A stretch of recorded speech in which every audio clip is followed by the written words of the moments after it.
নমস্কার বন্ধুরা, আপনারা সবাই দেখছেন সরকারি সংবাদ ইউটিউব চ্যানেল। বন্ধুরা, যদি আপনিও ই শ্রম কার্ড বানিয়ে থাকেন তাহলে কিন্তু আপনার জন্য রয়েছে একটি বিরাট বড় সুখবর।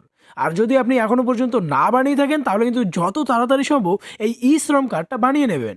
তার কারণ বন্ধুরা, প্রধান ব্যাপারটা হচ্ছে যে এই ই শ্রম কার্ড বানানো থাকলেই কিন্তু আপনাদের ব্যাংক অ্যাকাউন্টে প্রতি মাসে ৩,০০০ টাকা করে পেনশন ঢুকে যাবে। হ্যাঁ বন্ধুরা, মোদী সরকার কিন্তু একটা আর্টিকেলে নিজেই বলেছেন যে ই শ্রম কার্ড বানানো থাকলেই আমরা অ্যাসিওর আপনাদের ব্যাংক অ্যাকাউন্টে ৩,০০০ টাকা করে পেনশন দেবো।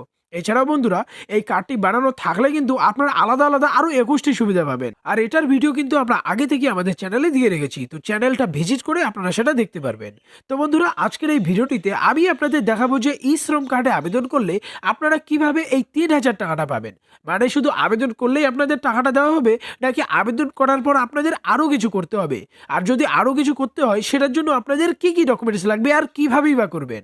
তবে তার আগে বন্ধুরা, আপনাদের কাছে একটা ছোট্ট অনুরোধ করব, যদি আপনারাও চান যে এই শ্রম কার্ড বানানোর পর প্রত্যেক মাসে আপনাদেরও ব্যাংক অ্যাকাউন্টে ৩,০০০ টাকা করে পেনশন দেওয়া হোক, তাহলে কিন্তু সবার প্রথমে এই ভিডিওটিকে একটি লাইক করে দেবেন।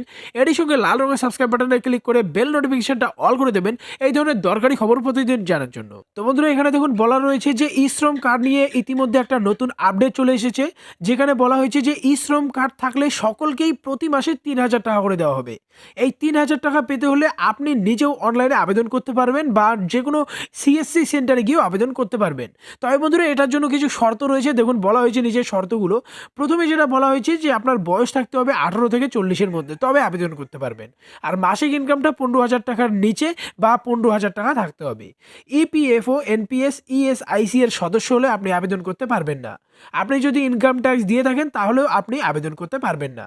এবার বলা হয়েছে বন্ধুরা, আবেদন করতে গেলে কী কী ডকুমেন্টস লাগবে। দেখুন বলা হয়েছে আধার কার্ড, মোবাইল নম্বর ও ব্যাংকের অ্যাকাউন্ট নম্বর লাগবে। এরই সঙ্গে দেখুন বন্ধুরা, বলা হয়েছে যে এই ৩,০০০ টাকাটা সেই সমস্ত মানুষদের দেওয়া হবে যারা পিএমএসওয়াইএম অর্থাৎ প্রধানমন্ত্রী শ্রমযোগী মানধন যোজনাতে আবেদন করেছেন। এই যোজনাতে আবেদন করলে তবেই আপনি প্রতি মাসে ৩,০০০ টাকা করে পাবেন। এর লাভ নিতে গেলে আপনাকে কিছু টাকা দিতে হবে, তবে সেই টাকা কোথাও গিয়ে জমা করতে হবে না, অটোমেটিক আপনার অ্যাকাউন্ট থেকে কেটে নেওয়া হবে।